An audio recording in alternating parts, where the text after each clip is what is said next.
सो hey guys, आज हम बात करने वाले हैं आईटी के एग्जाम की। आईटी का एग्जाम रिएक्शन है ये बेसिकली कि हाँ, मेरा तो सेट 4 आया था। देखो तो आईटी में कैसा गया मेरा paper. So let us discuss कि कैसा था ऑल ओवर। और मैंने अपने फ्रेंड से भी पूछा, मैंने इधर उधर पूछा, तो फिर ऑल ओवर मैं रिएक्शन आपको बताती हूँ कि आखिर आईटी का पेपर था कैसा। So this was the IT exam paper. ये था आईटी का हमारा पेपर, आप देख सकते हैं। देखो, ये मेरा सेट 4 था, मेरा सेट 4 आया था। सो देखिए इसमें क्या था कि सबसे पहले तो एमसीक्यूज थे। ऑफ कोर्स एमसीक्यूज ही होते हैं शुरू से, जो शुरू के क्वेश्चंस होते हैं।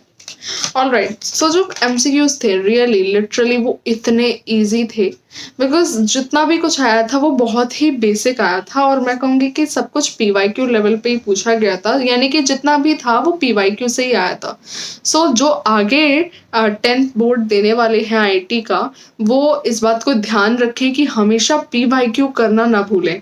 पीवाईक्यू करना बिल्कुल मत भूलना। और वाकई कुछ 2-3 एमसीक्यू को छोड़कर मेरे को कहीं दिक्कत नहीं हुई एमसीक्यूज करने में। So everything was very very मतलब प्रिडिक्टेबल कि हाँ भाई ये आना ही था एक तरीके से, क्योंकि ये ना ऑलरेडी हमारे को बहुत सारे टीचर्स, जैसे कि यूट्यूब पे बहुत सारे टीचर्स थे जिन्होंने लाइव स्ट्रीम्स ली वगैरह वगैरह, जिन्होंने बहुत कुछ अच्छा स्टडी मटेरियल प्रोवाइड कराया आईटी, एआई और सीए के लिए। तो उस सब को मिला करके अगर देखा जाए तो ऑल ओवर जो हमारा जितना भी प्रिपरेशन था, जो प्रिपरेशन रहा, वैसे भी जो आईटी के एग्जाम के लिए मतलब छुट्टियां थी, जो गैप डेज थे, वो काफी सही थे। मतलब ऐसा नहीं कह सकते कि गैप डेज कम दिए सीबीएसई ने या फिर टाइम कम पड़ गया प्रिपरेशन के लिए।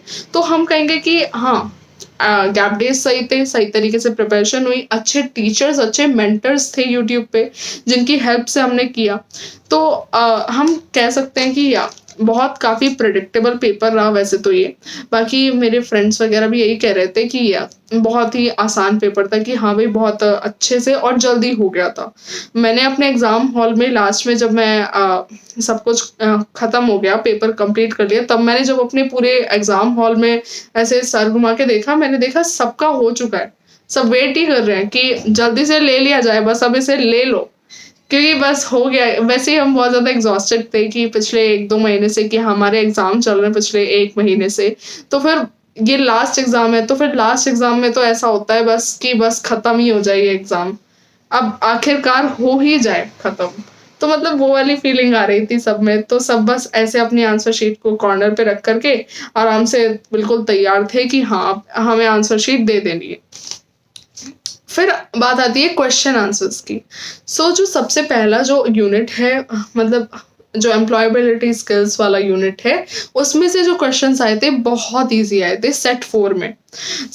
बाकी सेट्स में मैंने ज़्यादा एनालाइज नहीं किया, बट सेट 4 में बहुत इजी, जैसे कि 2 C's को एक्सप्लेन करने को आ गया, फिर स्ट्रेस मैनेजमेंट के बारे में पूछ लिया गया, फिर कंप्यूटर की परफेक्ट वर्किंग कंडीशन में रखने के लिए क्या स्टेप्स दिए जाएं और वगैरह वगैरह।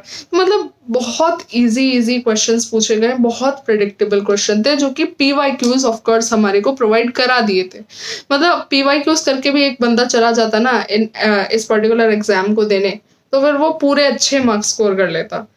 तो मैं तो यही बात कहना चाहूंगी कि प्लीज ऐसा मत करना कि तुमने पीवाईक्यू नहीं किए हैं। वो बच्चे जो कि 10th का आईटी या एआई या सीए का एग्जाम देने वाले हैं, प्लीज पीवाईक्यू पहले कर लेना, क्योंकि ये जो सब्जेक्ट होते हैं ना, ये 3 सब्जेक्ट, तीनों में से एक सब्जेक्ट होता है ना ऑप्शनल, आपके पास या तो आईटी, एआई या सीए होगा।